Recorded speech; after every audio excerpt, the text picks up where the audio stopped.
Olá, bom dia, boa tarde, boa noite. Aqui é Pastor Rogério Garbim, Igreja Metodista Wesleyana, São Sebastião, professor de Teologia Bíblica do Novo Testamento, pelo Ceforte Extensão Guarulhos, Centro de Formação Teológica, nosso Ceforte interno. Sou professor de Teologia Bíblica do Novo Testamento e nós vamos dar uma aula nesse momento acerca do Reino de Deus. Eu estou na minha casa, transmitindo essa aula em função do coronavírus. As nossas aulas estão sendo à distância e eu quero apenas contextualizar todo mundo de que ponto de partida vamos começar nossa aula. No início do módulo, nós passamos uma atividade aos alunos, de maneira que eles pudessem explanar sobre a diferença entre o reino de Deus, o reino dos céus e a igreja. E, obviamente, eles mandaram alguns escritos, e esses escritos hoje nós vamos aprofundar este tema de maneira que nós possamos juntar o conteúdo que eles previamente estudaram com a profundidade acerca do que é o reino de Deus. Esse tema é importante porque o reino de Deus, por mais que se fale muito comumente principalmente os evangélicos, não é tão simples de responder na sua profundidade, apesar do reino de Deus ser em si mesmo simples. Então, você pode pegar uma caneta e um papel e a sua Bíblia e vamos caminhar juntos sobre o reino dos céus. Obviamente que essa forma de dar aula, ela é um monólogo, então as participações não serão possíveis, mas e não vamos conseguir, obviamente, aprofundar com tanta clareza dentro de uma sala, como numa sala de aula, aonde demanda a discussão, as argumentações. Então eu vou trazer um ponto de vista acerca do reino de Deus, através de alguns teólogos, e as discussões ficarão para a oportunidade ou através do próximo encontro presencial. Então quero convidar você a começarmos nossa aula.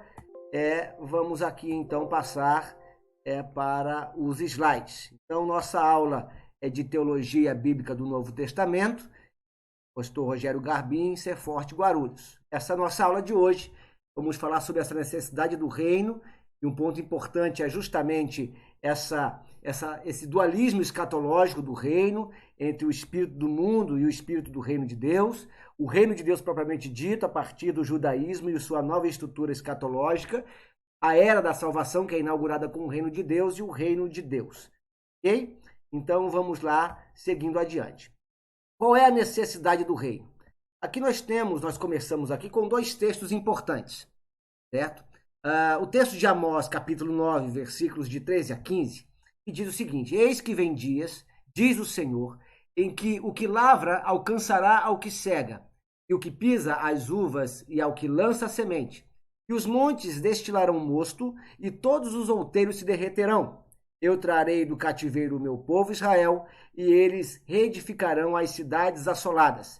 Nelas habitarão, plantarão vinhas, beberão o seu vinho e farão pomares, e lhes comerão o fruto.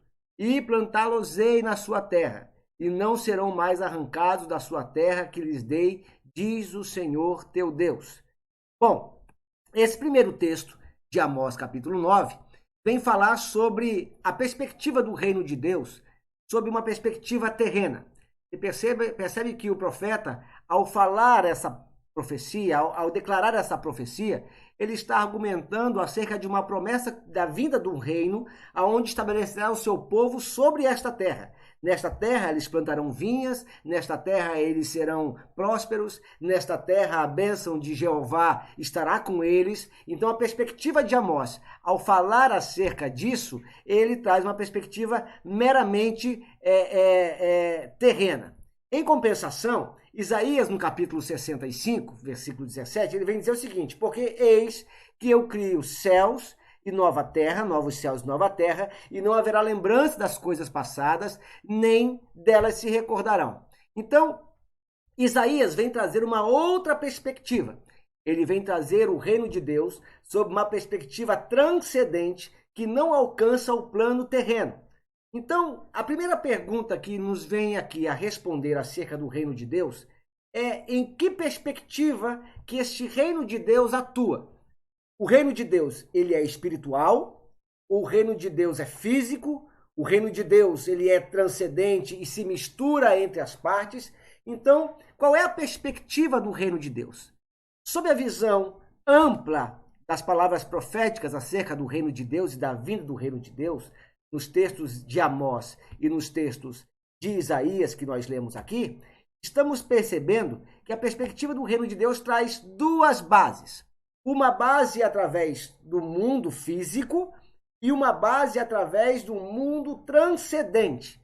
Então, como Deus, ele é um Deus de toda a criação, ele não é um Deus apenas daquilo que é tangível e visível, mas ele também é um Deus acerca de toda a criação. O que é intangível, o que é espiritual, o que é invisível aos olhos do homem. Deus, ele é o criador de todas as coisas. E a perspectiva do reino de Deus é justamente conceder a Cristo Jesus, o seu Filho, o reino sobre todas as coisas. Constituir Jesus sobre reino de todas as coisas. Você pode ver isso, apesar de que nós estamos estudando apenas sobre as perspectivas do evangelho, dos evangelhos sinóticos, mas você pode confirmar isso mais tarde, em aulas posteriores vamos abranger este quesito, na carta de Paulo aos Efésios, quando Paulo revela no capítulo 1 que Deus fez todas as coisas e entregou sobre Cristo Jesus, ou deu a Cristo Jesus, para que ele governasse sobre tudo.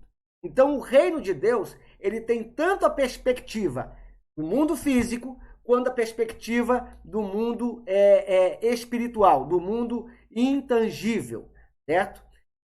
Jesus vem confirmar isso em Mateus capítulo 12, versículo 32. Jesus explica: todo aquele que disser uma palavra contra o Filho do Homem será perdoado, mas quem falar contra o Espírito não será perdoado, nem nesta era e nem no porvir. Veja que Jesus Cristo, ele fala acerca do não perdão para a blasfêmia contra o Espírito Santo em duas perspectivas. Nem na presente era e nem na era por vir. Nem no reino de Deus implantado hoje, agora, e nem no reino de Deus que se consumará na era vindoura. Então, Jesus Cristo, ele traz isso aí, você pode conferir isso em Marcos, capítulo de número 10, versículo de número 30, que nós vamos ler esse texto agora. Marcos, capítulo 10, versículo de número 30, que diz o seguinte: que não receba 100 vezes tanto, já neste tempo, em casas, irmãos e irmãs, e mães e filhos e campos, com perseguições, e no século futuro a vida eterna. Então, Jesus vem trazer sobre essas perspectivas que o reino de Deus abrange a totalidade de toda a criação.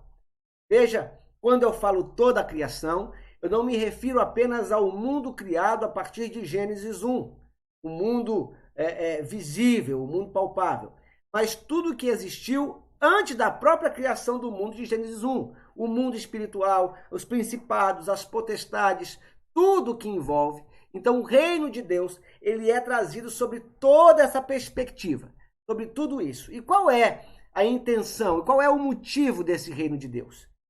Eu tenho um pensamento, quando eu leio acerca do reino de Deus, e é um pensamento alegórico, óbvio, né? Mas que quando estavam na eternidade, a Trindade conversando, Deus olha para o filho e fala assim: filho, eu quero te dar um presente, eu quero te dar um reino. Como você quer o seu reino? E aí Jesus começa a dizer como ele quer o reino dele. Ele quer um reino de pessoas à imagem e semelhança sua, ele quer um povo que tenha livre-arbítrio para decidir pelo seu amor, ele quer um reino todo sincronizado, onde tudo funciona e tudo é interdependente. E aí juntos a Trindade fazem a criação deste reino para que Cristo Jesus governe sobre ele. Mas você conhece a história a partir de Gênesis 3, o homem desobedece, o homem quer ser igual a Deus, e a partir desse momento o homem cai da graça de Deus, e seria muito fácil o pai destruir o reino e refazer novamente, mas o filho, comprometido em amor com aquilo que havia feito, e comprometido em amor com aquilo que decidiu amar, ele decide resgatar este reino que ele havia recebido do pai. Então o reino de Deus é essa perspectiva. Disso, nós trazemos algumas premissas importantes também. Imaginemos aqui, somente a título de compreensão, o reino na ótica hoje de um sistema de governo, por exemplo. Então o reino, ele tem uma área geográfica, ele tem um soberano e ele tem regras, leis baseadas na ética do soberano para os seus súditos. O reino de Deus também tem uma área geográfica, só que essa área geográfica não é limitada, ela é o todo. O limite dela é aquilo que é finito, porque imortal, eterno e infinito, somente Deus. Mas aquilo que é finito, aquilo que a partir do Bará se age, isso abrange o reino de Deus. Quem é o soberano? Cristo Jesus é o soberano. Quem são os súditos? Somos nós. E qual é a ética deste soberano? Abel Langston, no seu livro Esboço da Teologia Sistemática, ele enquadra isso com muita graça e muita inteligência, quando ele diz que Deus é espírito pessoal, perfeitamente bom, em quem santo amor cria, governa e sustenta todas as coisas. Então, nesse conceito de Abel Langston, a ética do reino é baseada no santo amor que cria, governa e sustenta todas as coisas. Então, eu quero que fique claro para você que o reino de Deus abrange tudo. E ele se manifesta tanto aqui, neste tempo, quanto no porvir. O tempo, essa palavra tempo, essa lacuna tempo, ele é um problema a ser resolvido. Porque quando falamos em eternidade, o Novo Testamento ele não traz uma palavra própria para a eternidade. Ele não traz um termo exato que define a eternidade sem se relacionar com o fator tempo. Então, uma vez, por exemplo, na escola bíblica, me perguntaram assim, pastor, o que é a eternidade? E numa escola bíblica, a explicação mais simplória que eu posso dar sobre a eternidade, dentro do fator lacuna de tempo, é que o eterno é aquilo que não tem princípio e aquilo que não tem fim.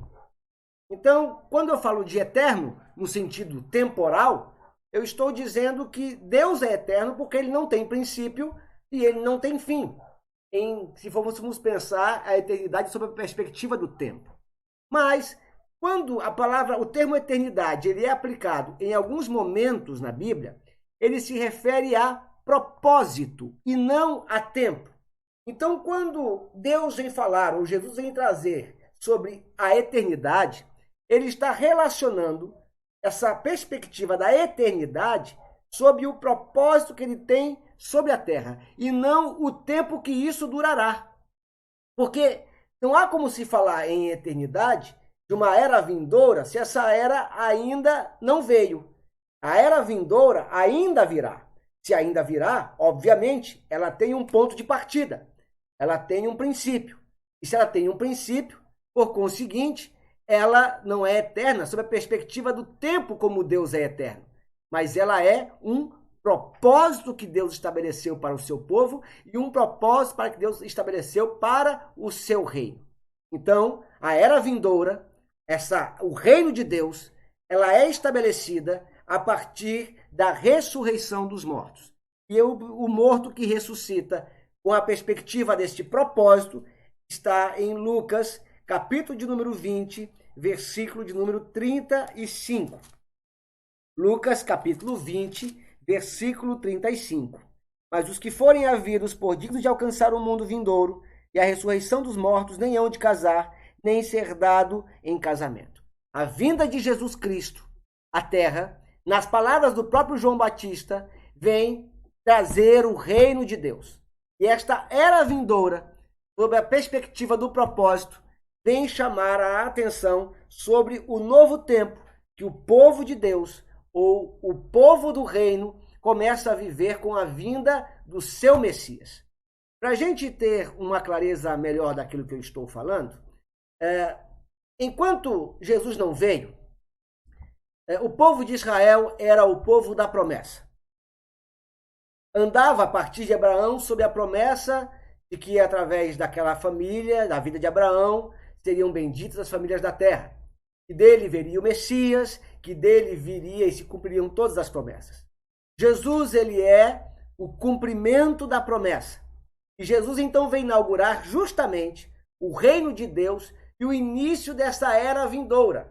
A era vindoura prometida no Antigo Testamento, ela se inicia com a ressurreição dos mortos, a saber, a ressurreição de Cristo Jesus, que deixa o seu povo, que deixa a sua igreja. Nós vamos chegar um pouco mais na frente acerca disso.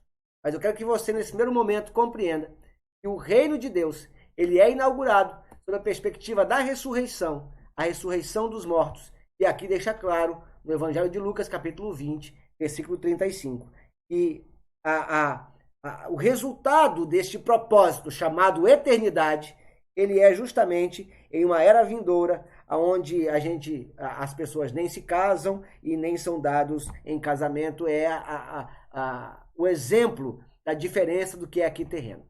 Vamos falar daqui a pouquinho sobre uma linha do tempo entre a era vindoura implementada por Jesus e a consumação dessa era. Muita calma nessa hora, né? Vamos seguir adiante, que a gente vai chegar lá construindo esse raciocínio acerca do reino de Deus. Vamos lá então. Então, a ressurreição de Cristo, ela vem inaugurar esta era vindoura. Então, o reino de Deus, ele é efetivamente implementado, né, com a ressurreição de Cristo. Porque até a ressurreição, Jesus estava trazendo o reino, apresentando o reino. Essa era a dúvida de João quando ele estava preso, e aí ele mandou os seus discípulos perguntarem se Jesus era justamente aquele que haveria de vir ou que se esperaria outro. E Jesus disse para ele o seguinte: olha, mande dizer a João que os cegos vêm, que os coxos andam, que os mortos são ressuscitados. Então, Jesus está falando, olha, eu vim trazer o reino de Deus. A era está iniciando. Então, como o reino de Deus se manifesta tanto aqui na era presente, haverá também uma plenitude deste reino. Então, na era presente, a bênção de Deus, ela é reservada para o povo de Deus. Mas na plenitude, o reino de Deus será exclusivamente sobre o tudo. Então, vem comigo aqui no replay para você entender. O reino de Deus hoje está sob um mundo geral. Então, vamos imaginar que aqui o planeta Terra. E dentro do planeta Terra existe um povo separado. E este povo é sobre o qual recai as bênçãos do reino. Então, a bênção do reino não recai, ou o cuidado com o reino de Deus não recai sobre o todo, mas recai sobre o povo do reino. E daqui a pouco vamos ver que é a igreja. Quando acontecer a parousia de Cristo, ou seja, a volta de Jesus, ou a consumação, ou a plenitude do reino, já não haverá mais este todo que não seja de domínio do reino. Então, a bênção de Deus recai sobre tudo. Numa visão mais escatológica, vamos pensar aqui no tempo do governo milenar de Cristo, quando Jesus volta com a sua igreja. Eu espero que você lembre deste tema, ou tenha minimamente estudado sobre o tema do milênio na escatologia. Se você ainda não viu escatologia sobre esse tema do milênio, eu peço até você que procure fontes a respeito disso, estude um pouco sobre isso. Existem 2 livros que eu posso recomendar, um muito simplesinho, você pode ler numa sentadinha só, muito gostoso de ler inclusive, que chama O Calendário da Profecia, de Antônio Gilberto. É um livrinho fininho, ele dá alguma visão bem superficial sobre o milênio, sobre as questões escatológicas. E tem também um que recomendo, que é o Manual de Escatologia. Deixa eu ver como é que eu pronuncio o nome dele. The Week Pentecost. Deve ser isso o nome dele. Editora Vida. É um livro que particularmente gosto bastante acerca da escatologia. Então imaginemos o reino de Deus sob a perspectiva do milênio. O milênio é o período de 1000 anos, por isso que é milênio, em que Jesus governará sobre esta terra. E sobre esta terra será implementado de modo geral, sob o cuidado de Cristo Jesus e a sua igreja e o seu povo, um reino geral de justiça, de paz, de gozo, de alegria, de equidade. Então, a partir do momento que esse Cristo, no milênio, por exemplo, ele governa sobre tudo, a bênção recai sobre tudo. Hoje, o reino de Deus existe, ele está entre nós, mas a bênção e o cuidado, ele está restrito ao seu povo. Eu vou dizer daqui a pouco o que vem a ser essa bênção e esse cuidado. Que tipo de povo é esse? Que tipo de povo que se espera para o reino de Deus?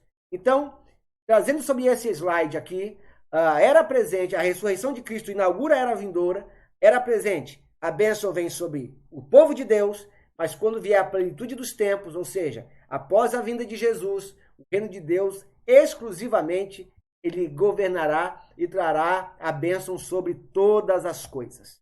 O reino de Deus já está entre nós. O reino de Deus já atua entre nós. O reino de Deus já se move entre nós.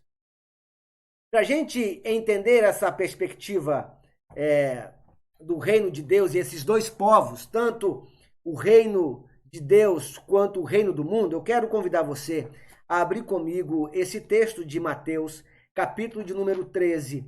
Vamos ler do versículo 36 ao 43. Eu quero que você leia comigo esse texto. Então vamos lá.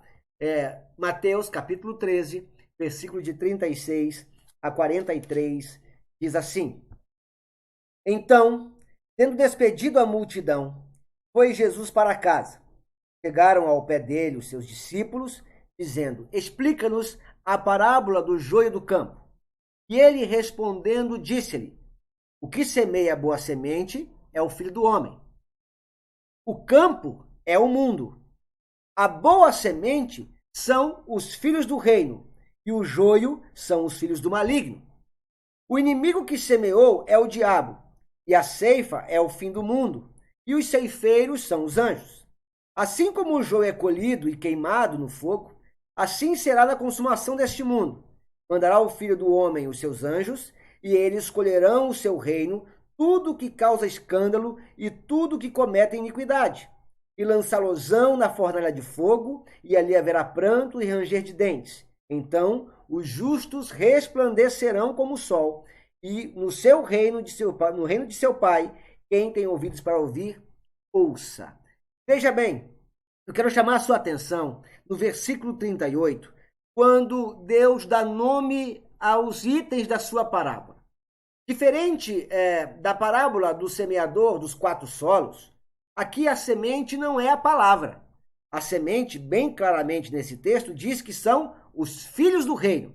Então, no versículo 38, Jesus vem dizer: o campo é o mundo existente, este mundo que estamos aqui.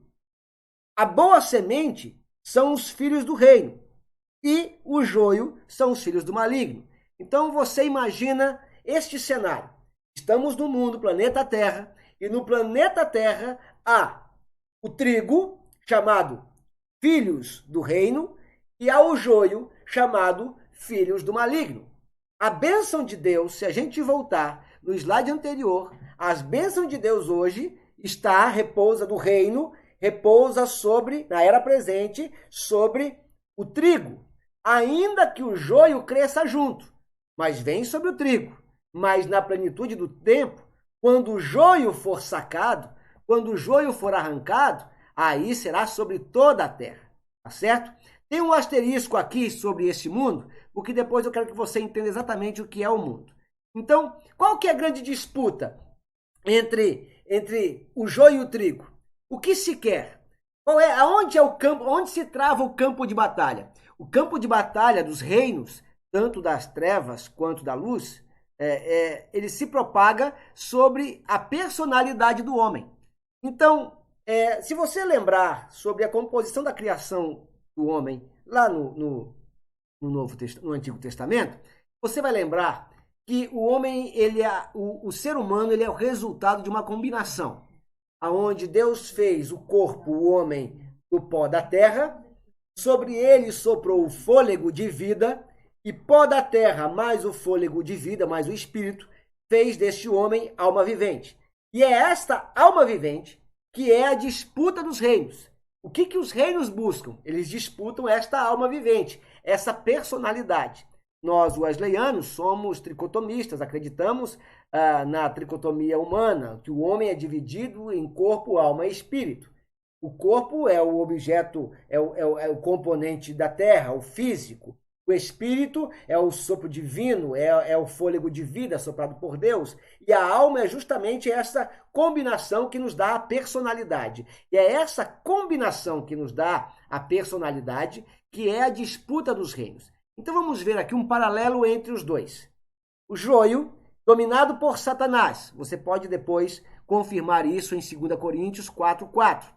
Satanás tem poder de prender pessoas. Lucas 3,16 fala acerca de uma mulher que estava enferma e que o Senhor a aprisionava. Satanás também pode influenciar pessoas para o mal em sua personalidade. Um exemplo claro disso é de Judas Iscariotes, como o próprio Jesus o chamou de filho da perdição. Entendeu por quê? Então, Judas foi chamado filho da perdição porque ele estava no mundo sob a qualidade do joio e não do trigo. E é composta por pessoas que ouvem a palavra e rejeitam, ou as que nem conhecem. Essas são chamadas filhos do maligno. Não se assuste quando eu coloquei aqui que as que não conhecem fazem parte do joio. Não se assuste. Eu quero trazer uma explicação daqui a pouquinho sobre isso e um desafio. Já o trigo, ele é dominado pelos valores de Cristo. O semeador, Mateus 13:37, vem dizer que o que semeia boa semente é o Filho do homem, é o Filho de Deus. Então, Jesus, ele é o semeador e o trigo são feitos por pessoas que são dominadas por esses valores. É composto pelos filhos do reino, a boa semente, e são chamados para produzir frutos, já que esta função é da semente. A função da semente é produzir frutos.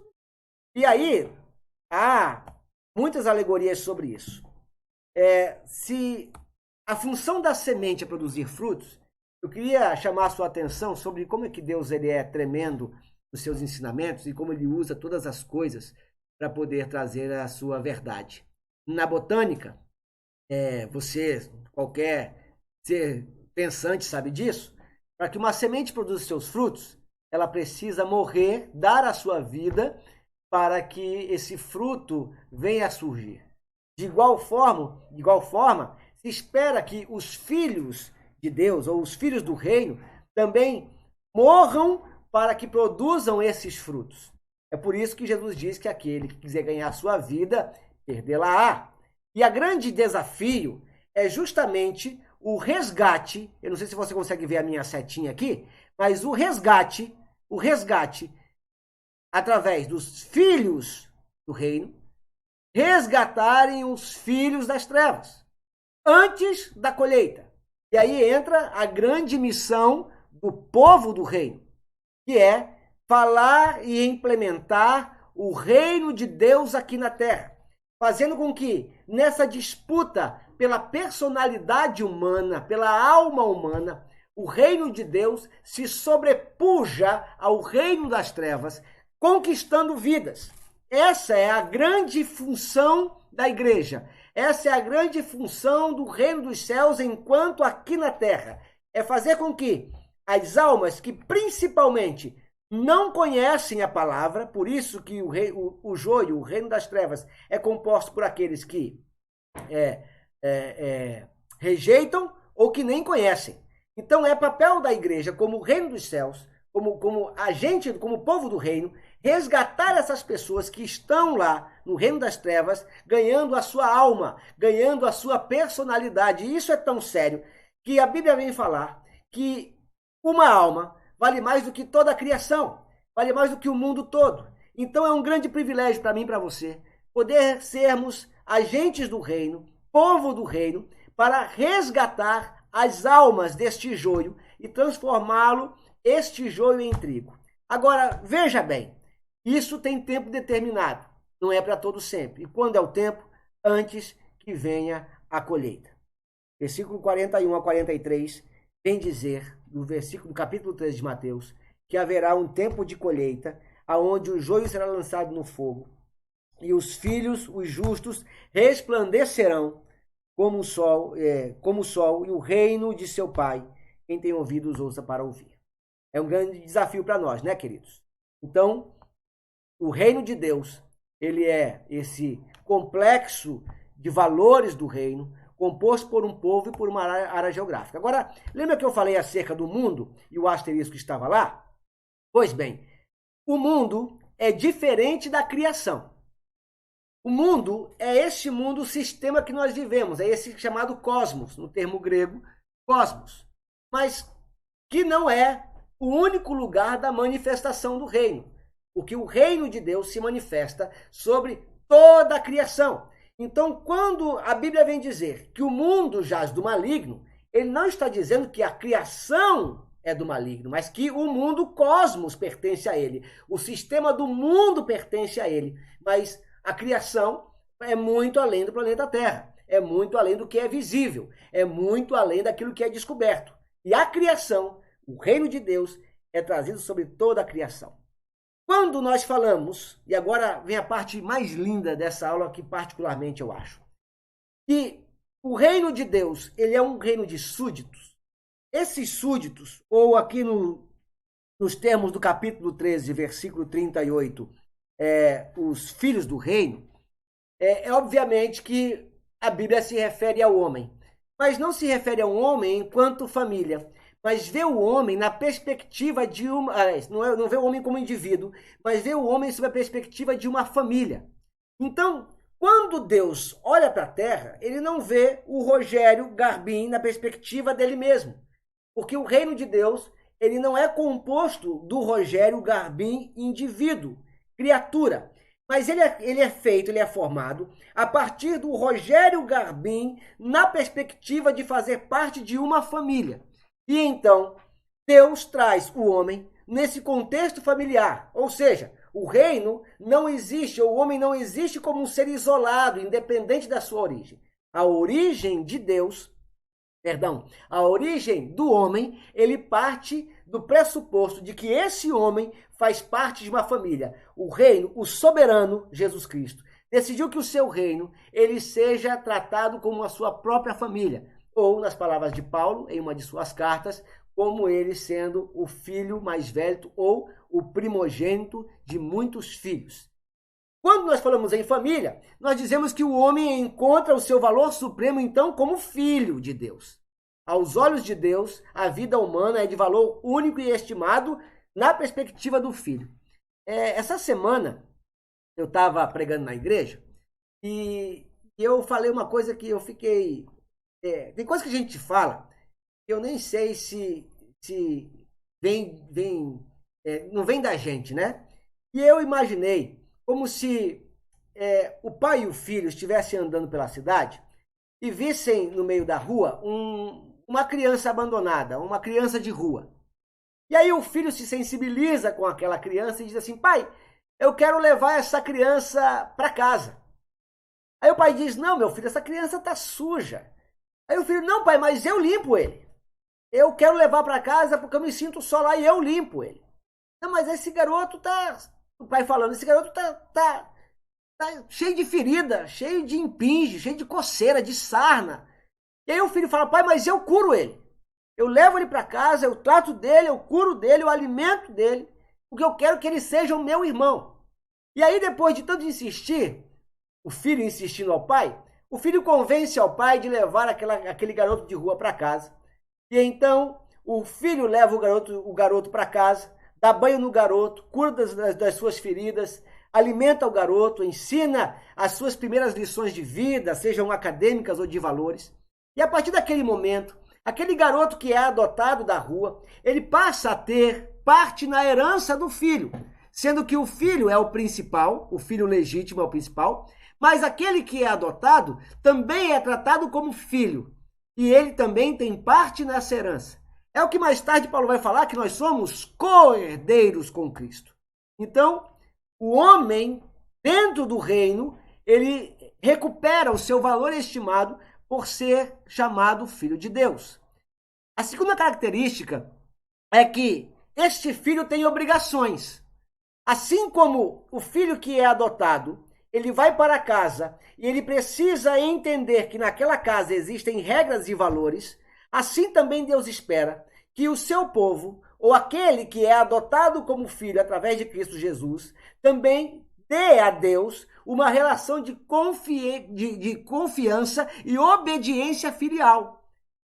Deus quer trazer todos para o seu reino, mas este reino tem valores que são inegociáveis. E esses valores inegociáveis precisam ser vividos por aquele que é adotado, certo?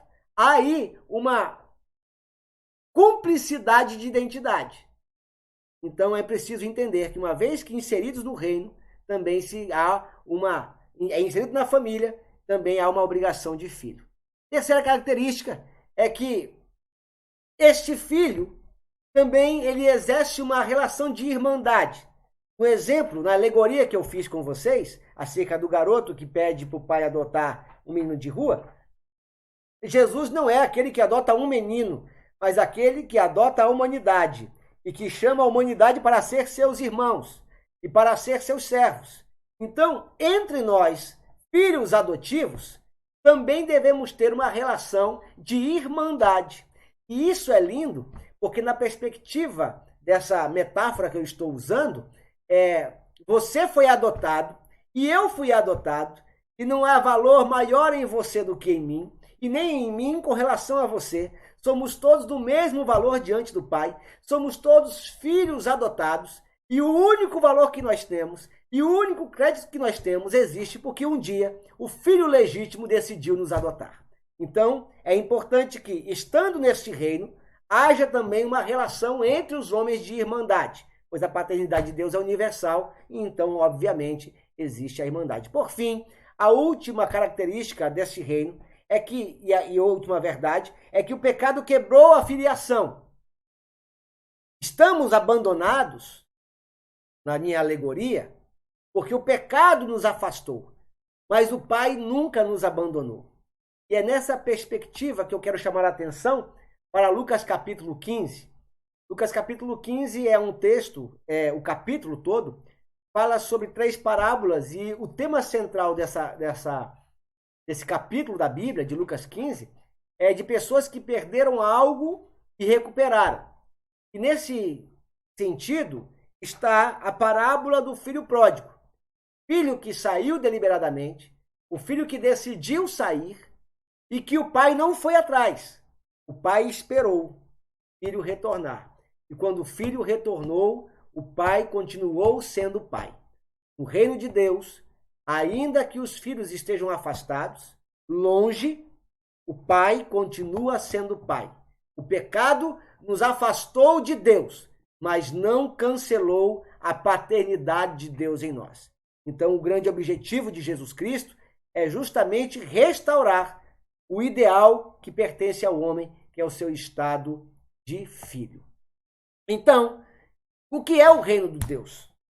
Depois de toda essa explanação, Harnack interpreta o reino de Deus como sendo a religião pura, profética ensinada por Jesus, a saber, a paternidade de Deus, a irmandade dos homens, o valor infinito da alma do indivíduo e a ética do amor. O reino de Deus é presente ou é futuro? Daquilo que nós falamos, entendemos e concluímos então que o reino de Deus ele é presente e também é futuro. Contudo, o reino de Deus futuro ainda ocorrerá de maneira a acontecer a plenitude deste reino. A plenitude deste reino. Eu errei aqui a tela aqui, mas segue o fluxo. Tá bom? Voltando aqui então para o nosso slide. O reino de Deus e as suas diferenças, naquilo que nós conversamos inclusive no trabalho. Reino de Deus no grego, basileia touteu, então é a vontade de Deus feita na terra, cujo seu domínio é plenamente realizado. Em Mateus capítulo 6, versículo de número 10, vem falar sobre alguns valores que Jesus ensina na oração do Pai Nosso. E nessa oração do Pai Nosso, o versículo 10 é um dos versículos chaves acerca do ensinamento de Jesus com relação ao reino. Diz assim o 6,10 de Mateus: venha o teu reino, seja feita a tua vontade, tanto na terra quanto no céu. Então, para Jesus, o reino de Deus é justamente este domínio, é esta vontade de Deus feita na terra. Já o reino dos céus é o domínio dos céus, Deus sobre a terra, com referência primária ao reino teocrático, aguardado por Israel no Antigo Testamento. Então, qual vai ser a diferença? Quando o Antigo Testamento aguardava um reino, a perspectiva de Israel, no Antigo Testamento, dos judeus, era que este reino viesse no formato de uma teocracia, um Deus que governa sobre a terra, certo? Tanto que quando Jesus veio para a terra, e os judeus no primeiro momento o reconheceram como Messias, a expectativa era, ele vai nos libertar de Roma e vai estabelecer um governo teocrático, aonde os valores de Deus vão governar. Para a gente ter uma ideia, só para você ter uma ideia, eu vou sair um pouco do cristianismo. Eu tive o privilégio de conhecer Dubai. Eu passei 10 dias lá. E ali os Emirados Árabes, eles são uma nação com pequenos reinos ali, mas os Emirados, é a junção desses reinos, eles são uma nação muçulmana, cuja os valores legais que regem as nações, que regem a população, são as leis do seu livro sagrado, são as leis do Alcorão. Não obstante eles terem um governante, um sheik, um príncipe, um rei, os valores que o rei implementa como valores de governo, eles têm sua base no livro sagrado deles. Então a expectativa de Israel, quando Jesus veio à Terra, era a expectativa de que Jesus fosse esse rei e que o governo central da humanidade se desse a partir dos valores da Torá, que é o livro sagrado dos judeus. E Jesus vem dizer que era muito maior. Então o reino de Deus, ele é o domínio, diferente do reino dos céus, que é o sistema de governo. Então é por isso que aqui no texto de 6:10, venha o teu reino, Senhor, venha o teu domínio, venha o teu governo, e faça aqui na terra da mesma forma que o Senhor rege o céu. Então, estabelece sobre nós o teu governo. Reino de Deus, domínio. Reino dos céus, governo. Deu para entender mais ou menos? Espero que sim. E aí, o reino escatológico, o reino presente, em diferença do reino escatológico, ele dá-se para a seguinte circunstância. O reino presente, ele é o aprisionamento de Satanás e a libertação do homem do seu poder. Então, a vinda de Jesus estabelece um limite a Satanás. Estabelece um limite ao mal. O mal não poderia mais prosperar fora dos limites de Deus. Diferente do tempo de Noé, que a corrupção era tamanha que Deus quis desfazer o mundo. Não havia limites ali. De igual maneira, quando da construção da Torre de Babel. Então, Jesus vem para estabelecer limites e colocar Satanás no devido lugar dele. Isso é o reino presente. Contudo, Satanás não está destruído. Isso acontecerá no reino escatológico. Ou seja, no reino escatológico, na plenitude do reino de Deus, a destruição total do diabo e seus anjos, a formação de uma sociedade redimida, e aí vai ser o todo, e a comunhão perfeita com Deus. Então veja bem, no reino presente, Satanás ele atua de maneira limitada, porque Deus, através de Cristo Jesus, colocou Satanás em seu devido lugar e o aprisionou ali, segundo o livro de Judas, você pode ler isso depois, mas ainda há influência maligna sobre o mundo, porque o mundo jaz do maligno. Mas no reino escatológico haverá uma consumação ou uma plenitude do reino de Deus, aonde ocupará todos os limites de todo o governo. Ou seja, o reino dos céus virá a ser implantado através da implantação do reino de Deus sobre toda a criação, inclusive sobre o mundo. Em resumo, eu fiz aqui, na verdade esse resumo, eu peguei do livro Teologia do Novo Testamento, do George Eldon Ladd, que é um dos principais teólogos nessa área. Então veja bem, não sei se você vê minha setinha aqui, mas a era presente acontecia sem a implantação do reino. Jesus vem e na sua ressurreição o reino de Deus é consumado, ainda que de maneira limitada. Mas assim, os efeitos do reino já vão sendo realizados. Sobre quem? Sobre o seu povo, sobre os filhos do reino, sobre aqueles que têm de Deus a filiação, que recebem de Deus a filiação. Mas vai chegar um tempo onde este povo do reino será arrebatado e dará esse início, então, à famosa era vindoura. Ela, na verdade, não começará com o arrebatamento, mas ela já começou com a ressurreição. Mas ela terá sua plenitude quando Jesus vier em glória, na sua parousia, certo? Então, hoje, nós já vivemos os efeitos do reino de Deus, hoje nós já vivemos as benesses do reino de Deus, porém, haverá ainda uma plenitude disso tudo quando Jesus vier em glória. Ele estabelecerá sobre toda a terra, sobre toda a criação, o seu reino. Se hoje servir a Deus já é bom, você imagina então como será na sua plenitude. O LED que eu citei, ele fala algo muito bonito que eu fiz aqui, colocar aqui no slide. Inclusive, essa imagem de fundo tem a ver com a sentença. A missão que Jesus colocou em operação, a missão de Jesus colocou em operação um poderoso movimento. O poder de Deus encontra-se operando poderosamente entre os homens e exigem do homem uma reação igualmente poderosa.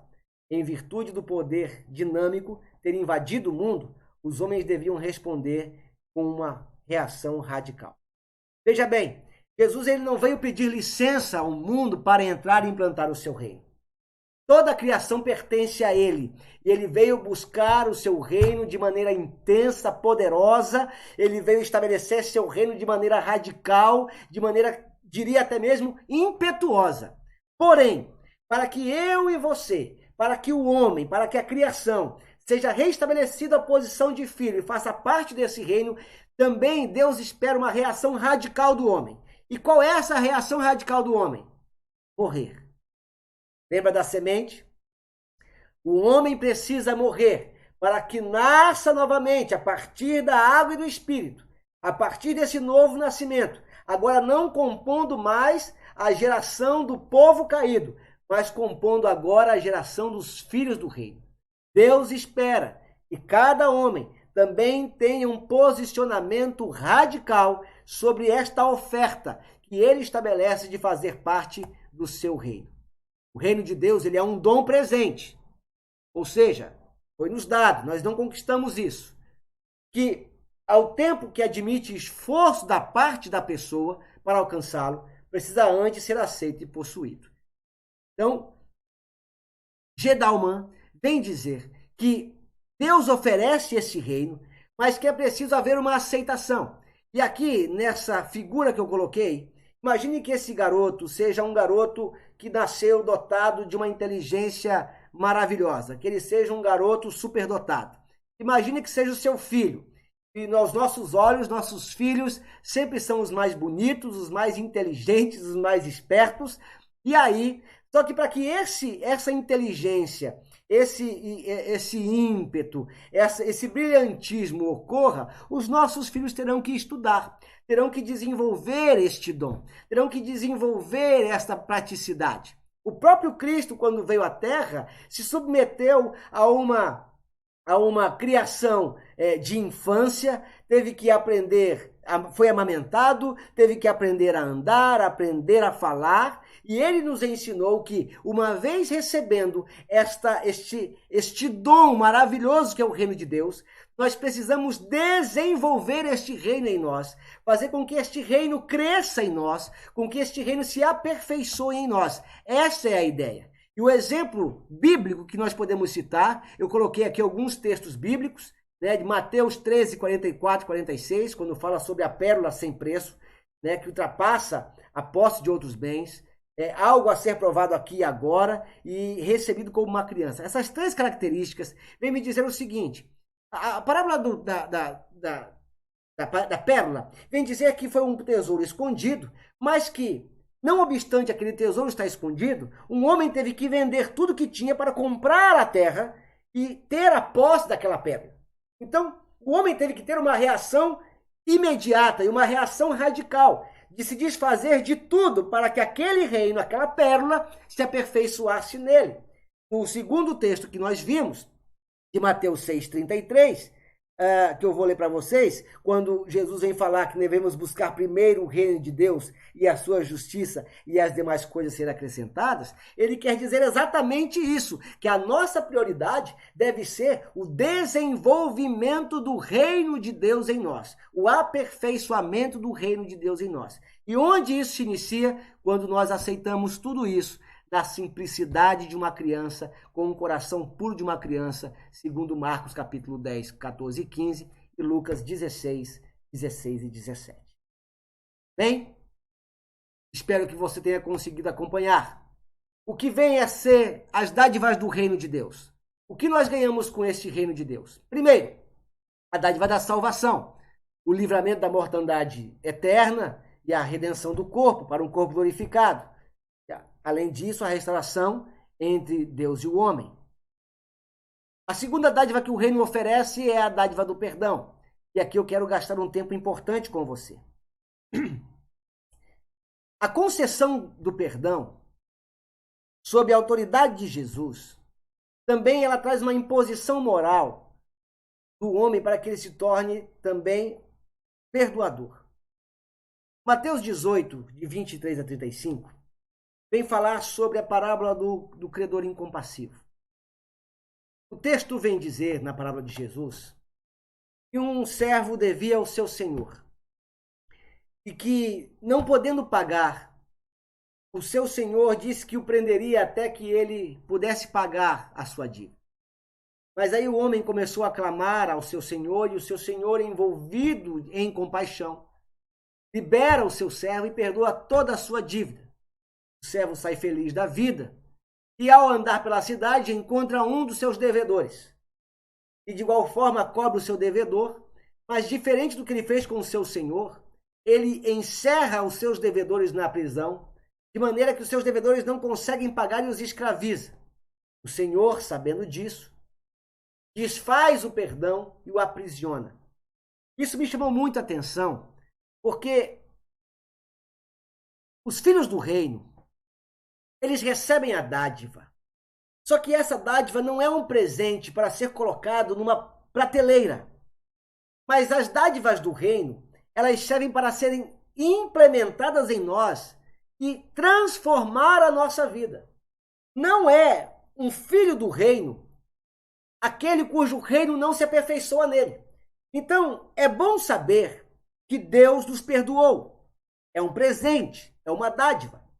Mas este perdão, ele traz consigo em nós a formação de um valor perdoador. Então, a partir do momento que eu recebo esse perdão, eu também recebo a incumbência de perdoar, de ter um coração perdoador. Olha, a oração do Pai Nosso vem dizer: Senhor, perdoa as minhas dívidas como eu perdoo os meus devedores. Olha que oração forte. E no texto que nós lemos, que nós vimos do credor incompassivo, a falta do perdão dele para com seus devedores o joga em tormenta. Poderíamos aqui então explorar sobre a tormenta da alma daquele que não perdoa. Aquele que está no reino, ou que é convidado com o rei para o reino, mas que não permite que o reino esteja nele. Ele vai ser lançado em tormenta, porque ele vai saber acerca do reino, ele vai conhecer as benesses do reino, ele vai conhecer as dádivas do reino, mas o reino não se manifestará nele. Por quê? Porque ele recebe o perdão, mas ele não manifesta o perdão. Por isso, é um grande privilégio poder receber o perdão de Deus, mas também é uma responsabilidade nos tornar, obter um coração perdoador. O reino de Deus também tem a dádiva da justiça, uma vez que somos justificados pelo sangue de Jesus, também essa relação de justiça deve ser correta, nós para com Deus, nós para com o mundo em que vivemos e a gente para com o próximo. Viver o reino de Deus, estar no reino de Deus, além de ter um coração perdoador, também deve nos levar à prática da justiça, não como busca de mérito, mas como agora parte da essência de um homem que foi justificado. A nossa relação deve se tornar justa para com Deus, em nossa relação de pai e filho, deve se tornar justa em relação ao mundo, em nosso cuidado com o meio ambiente, tudo que Deus criou, inclusive cuidado com animais. E a nossa relação deve ser também justa da gente para com o nosso próximo, para com as outras criaturas, homens, sendo que boa parte deles são nossos irmãos por adoção. Estamos chegando aos finalmente. O reino de Deus é de Deus e não do homem, já dizia Led. Alguém colocou isso num dos trabalhos. A gente deve ter lido o mesmo livro. E nesse reino de Deus, a iniciativa é dele. É Deus quem busca. Lucas capítulo 15, falamos sobre isso. É Deus quem busca o homem. É Deus quem convida. Essas parábolas de Mateus 22 e Lucas 14, fala sobre o banquete que o rei fez para seus convidados. Então Deus não somente busca, como também convida. É um Deus paternal. Falamos da relação dele para conosco nos vendo não somente como seres criados, mas como Pai, e um Deus que julga nossas ações, um Deus que julga todas as nossas palavras. Então eu termino fazendo a oração: que venha o teu reino, seja feita a tua vontade, na terra como no céu. Eu espero que tenhamos conseguido passar um pouco mais aprofundado acerca do reino de Deus, juntando com aquilo que nós vimos nos trabalhos. E eu quero encerrar esta aula fazendo uma última explicação. Sabendo o que é o reino de Deus e sabendo quem é o reino dos céus, então o que é a igreja? A igreja é o povo do reino. E aí, diferente do que a gente fala, a igreja, e vamos ver isso mais a miúde em outras aulas, a igreja não é a denominação evangélica e nem a igreja protestante. A igreja de Cristo, ela é invisível, porque ela tem em seus membros, ainda que seus membros sejam visíveis, ela tem uma identidade sob o aspecto do vínculo espiritual. Então, é possível que em nossas igrejas, locais, físicas, existam pessoas que não fazem parte da igreja de Cristo, porque o seu nome no hall de membros não o vincula ao seu nome escrito no livro da vida. Talvez haja joio no meio do trigo. A parábola de Mateus 13 fala que o joio cresce junto com o trigo. Então, a igreja de Cristo, ela é chamada da igreja invisível por nós, e não caber a nós também, identificarmos quem são os filhos. O que nós podemos fazer é julgarmos-nos a nós mesmos e cuidar para que nós sejamos trigo em meio a essa terra. Então, eu não posso julgar o meu irmão sobre aquilo que eu considero joio ou trigo. Essa será uma seleção feita pelo Senhor na consumação dos séculos. A igreja não é o reino, a igreja é o povo do reino. Resumindo tudo, o reino de Deus é o seu domínio em todas as coisas, em todas as áreas. O reino dos céus é o seu governo, é fazer aqui na terra como ele faz no céu. E a igreja de Cristo é o seu povo, o povo do reino, o povo que faz o reino se mover e se aperfeiçoar aqui na terra. Espero que tenha ficado claro para você e espero que tenha contribuído para a sua formação e para o seu crescimento. Qualquer dúvida, você pode entrar em contato por e-mail ou por qualquer outro meio que você achar conveniente. Deus te abençoe, Deus te guarde, todas as coisas continuem a cooperar para o bem daqueles que amam ao Senhor, de maneira que sejamos aperfeiçoados nele para sermos todos segundo a sua vontade, nosso autor e consumador da fé. Deus te abençoe, fique na paz do Senhor e até a próxima.